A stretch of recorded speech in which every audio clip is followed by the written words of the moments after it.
So the story is like this. In World War I, so many of the Jews were schlepped into the army to actually fight for the Russians. And at that time, there was a very holy Rebbe. His name was the Chatakova Rebbe. His name was Rabbi Yisrael Friedman.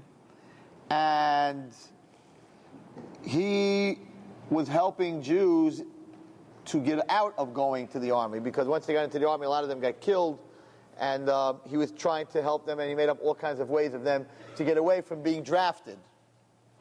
And the Goyim heard that this rabbi is working against the government, and he's helping Jewish kids not be in the army. He's helping them escape.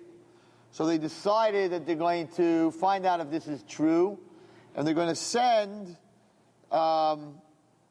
one of their soldiers dressed up with a yarmulke and tzitzis and a beard, looking like a Jew, and he's going to come to this Rebbe, and he's going to tell him, I don't want to go to war. And then they're going to find out how the Rebbe is able to, according to this rumor, how he's able to get these kids away from the draft. So, that's what they did.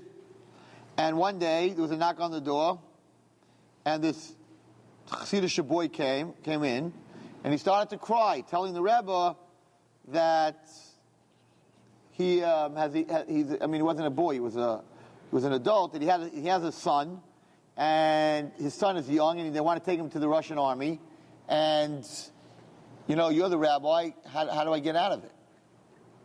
So he began to cry, and it's my only son, and if he dies, I'm not going to have any more children, and it's my continuation. And he's giving the Rebbe this whole sob story, and he's crying, and he's crying. So Rabbi Yisrael listened to his story, and he said to him, I hear what you're saying. To get Ruach HaKodesh, what to do, say it over again. So the guy started crying over again, and he's like, Oy, Rebbe, you got to help me. My son, he's going to go to the army, and if he dies, I'm not going to have any continuation. And you're the man, and you know how to get us out of the army. Just tell me what to do, and I'll do whatever it is. I'll even pay you for it. Just tell me what to do. So Rebbe heard him. He said, I'm not getting Ruach HaKodesh. He said, tell me one more time. Tell me your story one more time. So he started to cry, and he said the same story over again, and the tears were dripping down his face, and he was blowing his nose in a tissue, and he was hysterical, my son, and the army, and you got to do something. Finally, after the Rebbe heard the third time, he turned to this person, and he said, I thought about it, and this is for the government, for the Tsar, and everyone has to go to the army. And as much as you want to get out of it,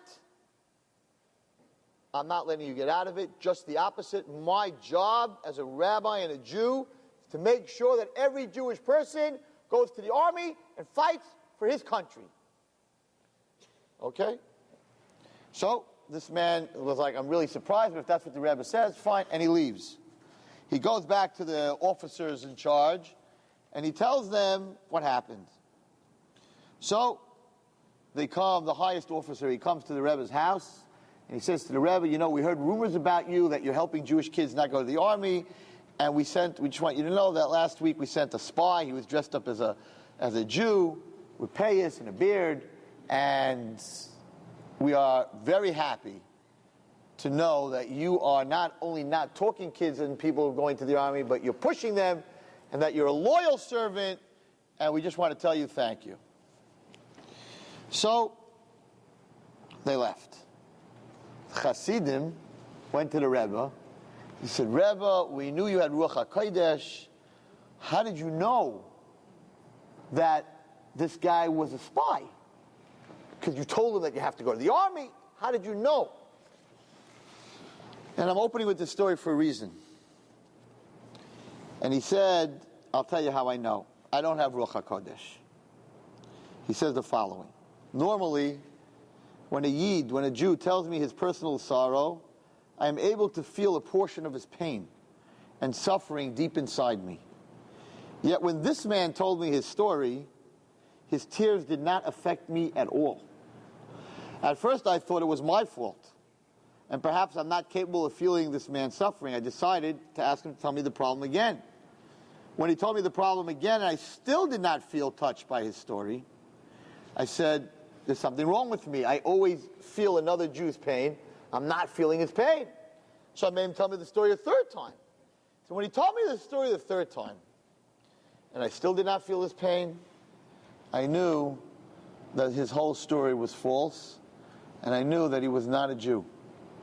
Because when a Jew opens up his heart, dvarim hayotzim min halev, when pain and when a Jew's emotion comes out of his heart, it automatically goes into the other Jew's heart.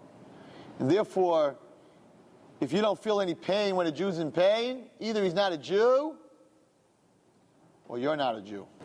The Jew has to feel another Jew's pain. And he ends, the Hasidim said to him, when the war was over, they came in, they said, Rebbe, the war is over.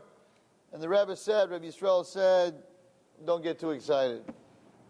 The war is not over. And the war, the Jews, the war against the Yetzer Hara and against our surroundings will not be over until the coming of Mashiach.